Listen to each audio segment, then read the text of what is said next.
This is the final product. So I did all the white around and I finished with the black at the end. So from now I need to create the stripes. So I've got some black vinyl and cut out some triangle in there to create all the lines. I want some lines, but it seems like you can't get rectangular panel. It has to be triangle because the shape it's so round and going like very much like it's in motion almost. So you can't work with triangle. You have to work with triangle because I want it to be wide in here and go skinny in the center. And I need still to have some kind of lines in the center. So triangle, and the technique is to use always the same size. Even though I'm gonna play with the placement of the triangle, as it's always the same shape, that's gonna give me some kind of a strong regularity. And that's what we need. It has to be very sharp. Sharp, sharp, sharp. So we have the graphic and the strongness of the design. So the triangle, I'm gonna place it like so and pin the corner with some pin. I don't want to glue it yet because I might move it a bit to find the perfect shape. The perfect shape is gonna come with some trying out, moving the shape a bit. It has to feel right for the eyes. It's almost like you wanna create an illusion of a spiral. It's something very graphic that you would see on a computer. So then here, I'm gonna place it. The main part is I want this to be skinny. So whatever, if this is like going all the way down, it's fine. I'm gonna cut it.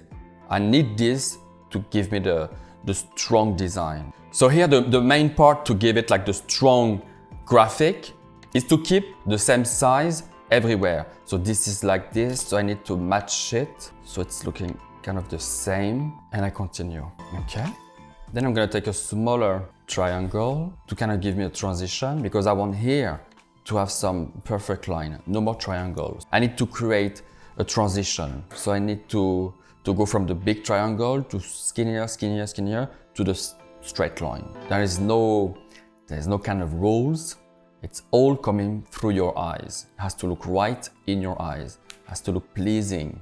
You can see it straight away. If you feel like the graphicness is a bit off, you see it straight away. So you just have to move a bit the shape. So I'm going same, same, same, and then smaller and smaller and smaller and smaller. Then from there, I'm gonna have to do a transition. I'm gonna take some rectangle and I'm gonna have to kind of shape it so it look right with this one next to it. So I might make it a bit smaller. So it's no rules.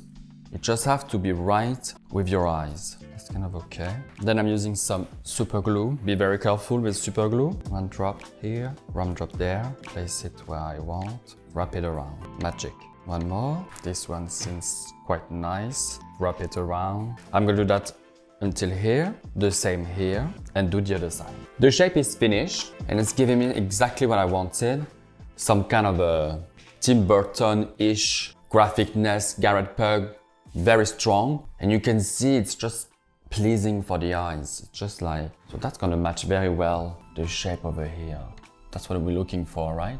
And you can see I did a little gradient effect with the green. So I'm gonna do the same here. The technique is I'm taking just a tiny bit of the green and I just place it right in the center. And the feathery hair just goes like blending the hair with the white. It's giving us like an illusion. But if you go closer, it's just some soft hair. So to create this kind of gradient scenario with the green connecting to the white, I'm gonna take some yellow green hair, not too much, it's always less than you think, and I'm gonna shape it to the size I need. So I think the gradient should be until kind of here. So I need to cut it here with the thinning scissors to make it very feathery. It's almost like I need a couple of hairs.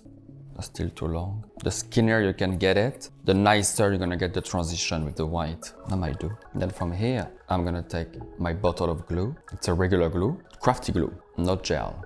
Coat it, make it skinny, so it fits between the lines. Just place it like so. So I can use a bit of hairspray on my finger and just kind of blend it a bit onto the shape. Not too much, I don't want it to be wet, but at least it goes down a bit. And I'm gonna do it on this one, and just like do a nice transition so it's less here. I don't want it here, I just want it kind of like at the beginning, coming from the roots. It's the same technique all around. What you just saw, the vinyl triangles, the graphic design, that is the finishing layer. But to get here, you need to understand how to build the shell from the inside out. In the full hair mastery class, I walk you through everything. The cardboard armature, the wire structure, how to wrap the hair perfectly, how to fit it onto a live model. Every decision, every tool, every mistake I have learned. And if you want to do this with me, with your hands, in the room, I have in-person classes coming up. Link is below. See you there.